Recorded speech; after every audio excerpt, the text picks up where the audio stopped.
ஆனால் ஒன்றை மட்டும் கூறிக்கொள்ள ஆசைப்படுகிறேன். கடைசியில் வர்தா வந்தே விட்டது. சொல்லாமல் கொள்ளாமல் என் புடக்கலை வழியாக புகுந்து இடிதாங்கியின் மீசையை தடவி விட்டு போயிருக்கிறது என்று சொன்னால் வர்தாவுக்கு உண்மையிலேயே தில் இருக்கத்தான் செய்கிறது என்பதை இடிதாங்கி ஒப்புக்கொண்டு விட்டார். புயலை பொறுத்த மட்டில் எப்போது வேண்டுமென்றாலும் வரலாம், எங்கு வேண்டுமென்றாலும் கரையை கடக்கலாம். அது புயலின் வலுவை பொறுத்து அமையும். வர்தா புயலின் மையப்புள்ளி சென்னையை கடந்து போகும்போது உய் என்று ஊளையிட்டு கொண்டு இடிதாங்கியின் செவிப்பறையை கிழித்து கொண்டு போனார். அதே சமயத்தில் கடந்து போன காற்று இடிதாங்கியின் பெயரை உச்சரிக்க மறக்காமல் போனதையும் வானிலை விஞ்ஞானிகள் கோடிட்டு காட்டியிருக்கிறார். வர்தா வர வேண்டும் என்று ஒரு நாளும் இடிதாங்கி அழைப்பு விடுக்க மாட்டான். அப்படி அழைப்பு விடுக்காத காரணத்தால் வர்தா வாய்தா இல்லாமல் வந்து இடிதாங்கியை இடித்து கொண்டு போனால் கூட அதற்காக அஞ்சவும் மாட்டான். வர்தா இடிதாங்கியின் கேசத்தை கூட அசைக்க முடியாது என்பதை நீங்கள் அறிவீர்கள்.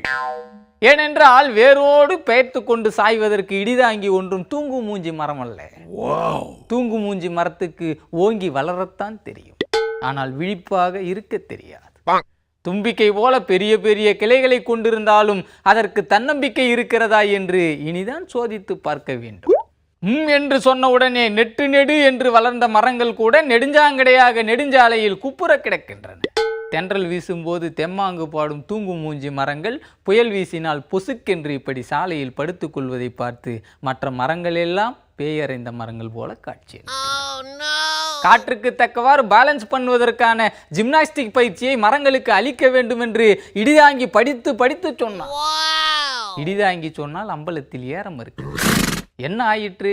வர்தா புயல் வழியில் வந்து உச்சி கொண்டையை ஆட்டிய போது பேலன்ஸ் பண்ண தெரியாமல் பப்பரப்பா என்று விழுந்து கிடக்கின்றன.